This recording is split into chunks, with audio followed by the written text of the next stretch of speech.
Hey guys, so I successfully defeated Komodo 10 on chess.com at 1400 ELO, supposedly. Currently I'm at 642 on, I believe this is my rapid rating. So basically I was playing it against the max level engine of Komodo and then slowly bringing it down and down until I managed to win. So I'm using the Hippo because I'm trying to get used to this opening. And the thing about this opening is also it's anti-engine and it traps people who use the engine, because what happens is let's say if we go to here,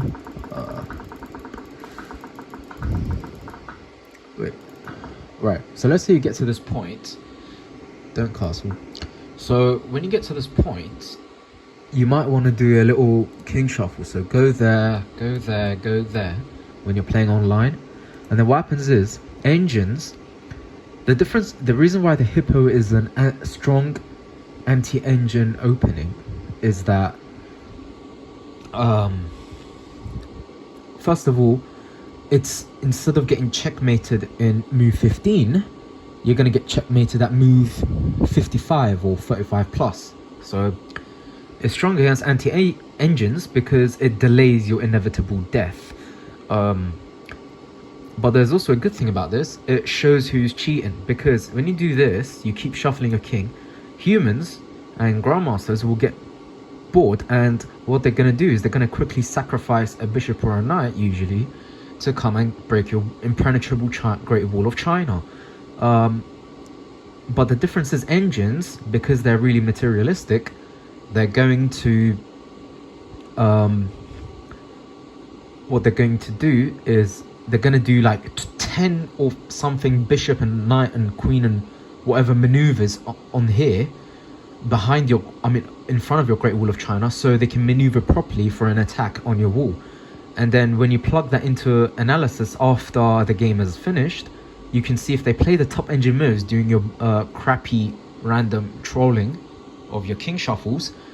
If they do top engine moves, then you can tell they were using obviously an engine, because also a human will get bored and they'll be like, fuck it, I'm gonna break this guy's wall, or they're gonna sacrifice a pawn or something. But the engine won't do that, because it's gonna calculate that these pawns are really strong, everything's defended by something, and it's not gonna do that. So it's gonna shuffle its knights and stuff, and so many moves that are usually going to be consecutive top engine or second top engine moves, and then that way you can bait people into cheating.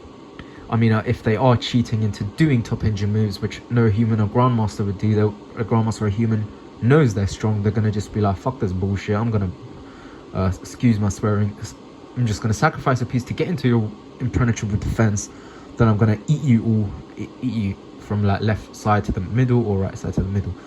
And this opening is also really strong because you don't have to castle. Sometimes not castling is better because you can use your king as a defender, surprisingly. But alright, let's see how I defeated Komodo. So, we start off here. I'm trying to focus into developing to the Hippo.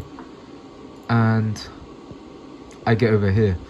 So, I realized that I should not be so religiously following the opening. So if my opponent makes a mistake, I'm going to use the bishop from 1,000 miles away technique, which is, my bishops are here, so I'm going to wait for them to make a mistake. Because I realized one of my mistakes is I keep doing it religiously when I had an opportunity with my fianchetto bishops to launch a bullshit attack.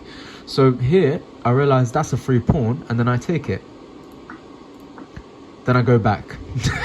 So, Komodo keeps pushing. I'm going to protect... Usually when they push these pawns, you want to push your ones, have an impenetrable defense. This pawn is defended by this pawn in the end, and then this pawn is defended by my king. This is why you don't want to castle straight away, because your king might be defending an important piece. And so then the knight goes there. I can't kick it out anymore, but I can do, yeah. So then I was going to do that to prepare to fianchetto my knight, basically. Alright, so the knight goes there eventually. Oh yeah, I forgot. So here, when they moved here, I realized that this one's undefended. So this is why don't follow religiously. Normally I would just out of habit do that, but that was the best move. And I did do the best move, luckily. So then we got there. And then unfortunately I couldn't get the knight because the engine's smart enough to move its knight away. So then I'll go back. Then so I think at this point I did fianchetto the knight. Yes, I did. And then he attacks me. So then I take. Very strange. See, this is what I mean. When you have an impenetrable defense, sometimes they're going to do like second or best top engine moves. And obviously I'm playing against the engine. And I'm just going to fianchetto my other knight. I mean, it's no longer a fianchetto thingy because this... I know fianchetto is a term for the bishops, but this is kind of fianchettoing your knight. So then keep going. Alright, castles. At this point I decide I'm going to castle you. Sometimes I don't want to because I'm using my king as a defender. So then he attacks. I'm like, fuck, I'm gonna take. Because usually analyzing all my games with a Hippo, I've realized a lot of times when they do attack, the top engine move would be to take and not play too passively. So this is why I've realized you're meant to play passively, but you should also take, which is usually the top engine move is to take. So after many times analyzing my games with engine, I've learned to take. Not always, especially these pawns and these pawns, because they're defending these two when you're using the Hippo. And then what happened is annoying times these knights somehow get here and I can't defend them. So either I have to move this knight here to defend this one, or I have to move that knight there after moving the queen to defend this one. So protect these two. Do not move these as a last resort. These two pawns, to move them as a last resort. I found them because a lot of people, when I versus like people who are 1,000 euros above me or something, they usually find a way to fuck me up over here. Excuse my language. Alright, so then again, like I said, top engine moves after practicing with engines, I've realized is to take. So I take. So he obviously does that. I just defend it. He moves there, which is strange. He's not trolling, it's just an engine, but you know. So at this point I realized I can pin this knight here, and I'm gonna move here to attack that. And then yeah, so it goes there. Then oh yeah, I forgot, my main intention when I did move there was I was going to prepare for a pawn push. So I'll go there, prepare for the pawn push, that one goes there. I thought I was a genius. I thought I'm gonna focus knight and queen, yeah. But nah, this is what happened. I forgot. Yeah. So I'm like, fuck it, I'm gonna get another queen, excuse my language. Annoying best moves. I'm like, okay, I'm gonna trade the bishops, go here and go here. Yeah, so that pawn was undefended, unfortunately, but somehow Komodo did not take. So as you can see, it does not take, and this gives me enough time to defend it eventually. Now at this point I realize he's preparing some bullshit attack, excuse my language, over here on this knight. So then what I do is now he starts attacking it. So then I'm like, okay, I'm gonna fork. Yeah, I was so excited, I thought I'd done something, but no, I didn't really want to at this point exchange my knight for a bishop, because it was that knight was pretty useful being there, and you're gonna see in the endgame. So I decided to defend it better by moving here, my queen. And furthermore, I'm going to go there eventually to hopefully defend that pawn before it's too late. So that's what I do exactly. So then I push the other pawn. He takes. I go over here, which was taking the knight. So I take that knight. This was actually a blunder, because I don't know, did he take my queen? No, he did not. Oh, he did. But then I can promote. So I check him. I can capture the knight, but I'll capture the rook, but I can't. So I go there, attacking his other rook. He attacks. He does a bullshit move on my pawn. So then I defend that knight, because I know that knight is hanging. And then I think at this point I move my king to defend these pieces. Too late. But now I've got double attack here. So then he does some bullshit move, I take. This is why it's important to use your king as a defender. But because my king is here, I can attack that knight with my rook, and then he can attack it, and then I can take my king. So we exchange, and yeah. So So all the rooks are gone in the game. I usually like to get rid of all the rooks because I'm way strong with a queen. Then I don't really need other pieces much. It's just for me to get through the middle game, survive it. But at this point, it's pretty much equal. I do have more pawns. We're at the same level, but I am up material. Because usually when I do trade downwards, it's catastrophic. But yeah. So this is a really long.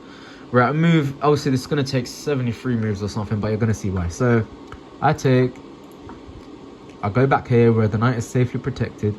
So then I think I go here. Yeah, I go here. I thought that was a checkmate. It wasn't. So then he moves there.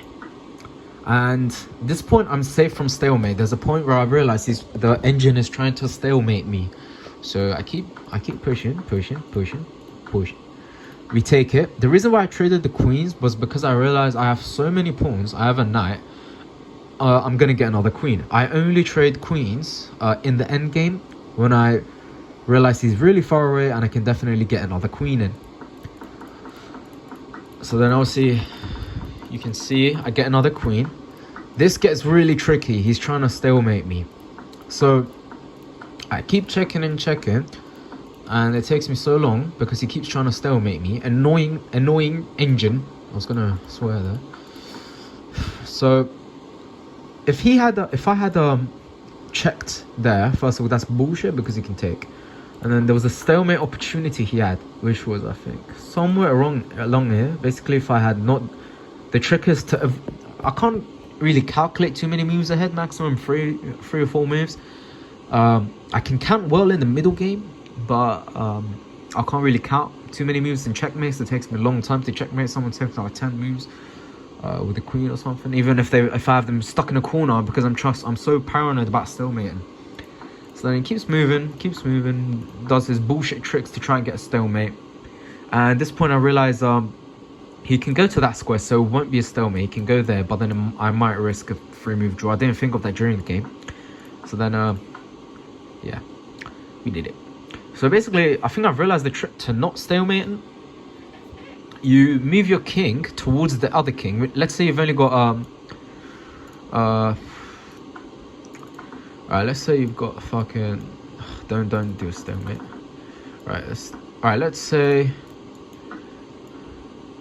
I'm gonna let him go through. So can you just go in the corner?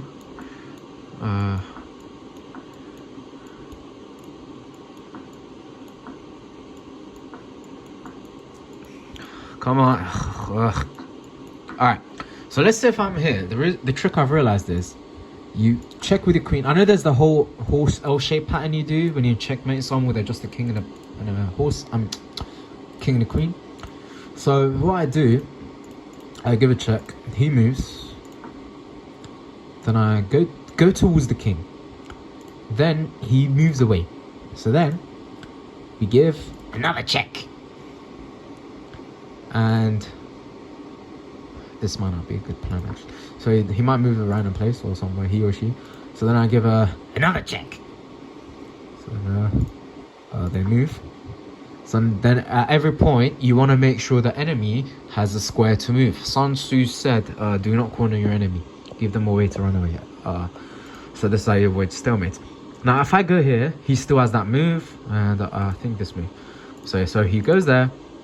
And then here he can go somewhere, I don't know. I will face it, and then he was gonna move again. Now I do not need to move it because he's stuck. So then I'm just gonna nowhere to move. It's a check. So we avoided stalemate. That is how you want to do it. It's kind of like a rook, but with a queen. I know there's an easier horse L-shaped pattern bullshit you do with it, but excuse my swearing. But so yeah, this is how I avoided stalemate in the engine and defeating Komodo 10 on chess.com at level 14. And why you should use the Hippo. Why the Hippo is a strong anti-engine opening. And even if your engine is used, because it's a strong anti-engine opening because it delays your inevitable death. And if your opponent is doing some bullshitty, I mean, excuse my language. If your opponent is using an engine, when you're at this really defensive Great Wall of China defense wall position, opening, whatever, fiasco, fianchetto, knight, and bishops, you do random king moves. Let me move my pieces. So you just keep your move, your king, left and right. You're safe, usually. And then a human or a grandmaster, they will usually they will sacrifice a piece quickly, get in. An engine would do several reshuffles of their main pieces and their major and minor pieces in order to effectively orchestrate a very good attack on your wall, and then usually those are consecutive top or second engine moves, and then that is how you know they are cheating. So yeah, hopefully you enjoyed this video. Thank you.